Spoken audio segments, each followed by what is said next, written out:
And well, in Pakistan, of course, there's a recruiting effort. I've been told by private military contract sources that a former British SAS officer is now basically putting ads in local newspapers in Pakistan looking to rent compounds for this influx of private military contractors. ये बिल्कुल सच है कि अफगानिस्तान और Iraq में American army का right hand और दुनिया की सबसे मजबूत प्राइवेट आर्मी अब पाकिस्तान में है। मीडिया चीख रहा है, हुक्मरानों और आवाम को मामले की संगीनी का एहसास दिलाने की कोशिश कर रहा है, लेकिन क्या हमने बहुत देर नहीं कर दी?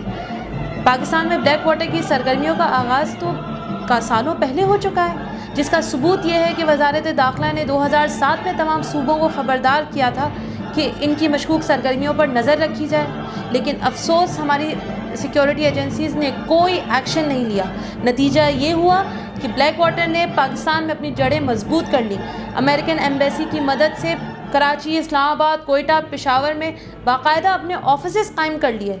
अब भी ये सूरत हाल है कि हुक्मरान ना सिर्फ इनकी मशकूक सरगर्मियों को नज़रअंदाज कर रहे हैं, बल्कि हुक्मरानों और आवाम की एक बड़ी तादाद तो ये जानती ही नहीं कि ब्लैक वाटर किस बला का नाम है और इसकी पेनिट्रेशन के पाकिस्तान में कितने संगीन और हौलनाक नताइज सामने आ सकते हैं।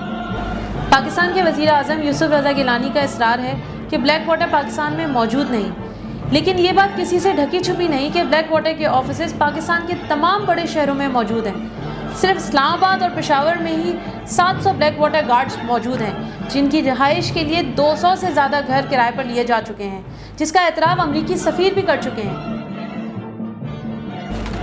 इस सारे मामले में इंतहाई ख़तरनाक और संगीन बात यह है कि सेक्टर E7 में डॉक्टर अब्दुल कदीर खान की रिहाइश के करीब 2 घर किराए पर लिए गए हैं। इसके अलावा F6 में 37, G6 में 40, E7 में 41 और दीगर सेक्टरों में भी घर लिए गए हैं। बात सिर्फ घरों तक ही महदूद नहीं, बल्कि ब्लैक वाटर गार्ड इस्लामाबाद की सड़कों पर दंदनाते फिर रहे हैं, असले की खुलेआम नुमाइश कर रहे हैं, शहरियों के साथ जिल्लत आमेज़ रवैया अख्तियार किए हुए हैं। 20 ऐसे वाक़यात हो चुके हैं जो किसी भी गैरतमंद कौम के लिए नाकाबिले कबूल हैं। इनमें से 2 वाक़यात मैं आपको बताती चलूँ। पहला वाक़या 25 अगस्त की रात को पेश आया, जब पुलिस ने 2 मशकूक गाड़ियों को रोका जिसमें 4 अमरीकी सवार थे, जिनके पास ऑटोमेटिक मशीन गन्स थी। जब उनसे शनाख्ती दस्तावेज़ात मांगी गई तो उन्होंने अपना तारुफ ब्लैक वाटर गार्ड्स के तौर पर कराया। इन अफराद को गिरफ्तार करके मरगला पुलिस स्टेशन ले जाया गया, जहां पर अमरीकी सफारत खाने के सिक्योरिटी ऑफिसर कैप्टन एजाज फ़ौरन पहुंच गए और उन्होंने SHO को धमकियां दी और इन अफराद को छुड़ा कर ले गए। यानी ये साबित कर दिया कि अमरीकी पाकिस्तानी कानून से बालातर हैं। हमारे ज़राए के मुताबिक ये 4 अफराद उस डेथ स्क्वाड का हिस्सा थे जो डॉक्टर अब्दुल कदीर खान को असैसिनेट करने का इरादा रखते हैं। इस्लामाबाद में दूसरा वाक़या आपारा में पेश आया, जब पाकिस्तानी शहरी मोहसिन बुखारी को अमरीकी ब्लैक वाटर गार्ड्स ने सिर्फ इसलिए मारा पीटा कि उसने अपनी गाड़ी उनकी गाड़ी के आगे खड़ी कर दी। यहाँ मैं आपको ये भी बताती चलूँ कि सुपरमार्केट के इलाके में ब्लैक वाटर गार्ड्स ने रोड सील कर दी हैं। They see these vehicles now in Islamabad without license plates. They see private military contractors in the area. Same thing in Peshawar in the north. Islamabad के अलावा कराची में भी ब्लैक वाटर की activities बढ़ती जा रही हैं। हमारे ज़राए के मुताबिक डिफेंस के इलाके ख़याबान राहत में ब्लैक वाटर ने अपना ऑफिस कायम कर लिया है। यही नहीं बल्कि हुकूमत में शामिल अहम इत्तेहादी जमात के साथ इनकी मीटिंग्स पिछले 3 महीनों से जारी हैं और 3-4 घर किराए पर लेने के लिए उन्हें भारी रकूम की पेशकश की जा रही है। इत्तलात के मुताबिक कराची में ब्लैक वाटर का मकसद लिसानी और फ़िक़ावाराना फसादात करवाना है, जिसका सबूत कादियानियों की हिमायत में दिया जाने वाला हालिया बयान भी है। इसके अलावा ये भी इत्तलात हैं कि कराची पोर्ट पर 500 से ज़ायद हमवीज़ मौजूद हैं, जिन्हें खुफिया तरीक़ों से मुल्क के मुख्तलिफ़ हिस्सों में ट्रांसपोर्ट किया जा रहा है। 19 अगस्त को ये हमवीज़ मंजर आम पर आईं, जिसके बाद अखबारात में ये इनकी तस्वीर शाया हुई है। हमवीज़ या हाई यूटिलिटी मल्टीपर्पज़ व्हीकल्स पर हम किसी और प्रोग्राम में बात करेंगे। ताहम मैं ये बताती चलूँ कि शहरी आबादी में ऑपरेशन करने के लिए ये हमवीज़ इंतहाई कारआमद होती हैं। इन पर कोई गोली, बम या मिसाइल असरअंदाज नहीं होता है और ये जदीद तरीन असलहे से लेस होती हैं।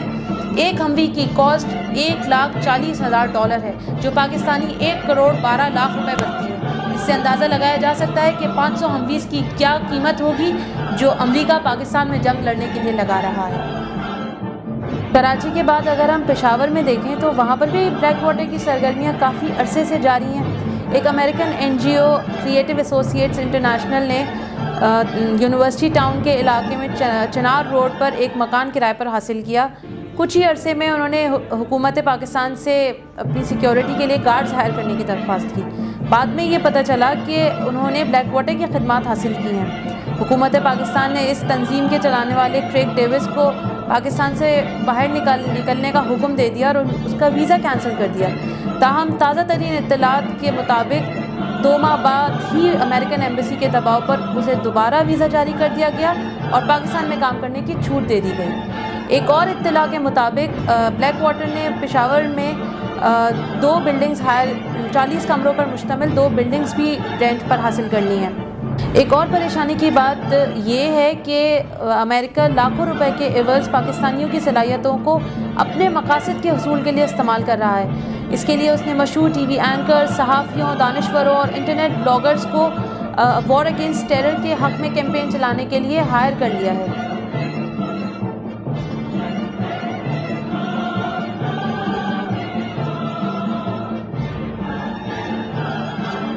मैसेज तो मैं यही देना चाहूँगी कि तमाम पाकिस्तानियों को ये बात अच्छी तरह समझ लेनी चाहिए कि अमेरिका ही हमारा सबसे बड़ा दुश्मन है और उसे नाकाम बनाने के लिए हमें अपनी तमाम सलाहियतों को बरूए कार लाना होगा, चाहे वो प्रोटेस्ट हम ऑनलाइन करें, चाहे मीडिया के थ्रू करें या फिज़िकली करें।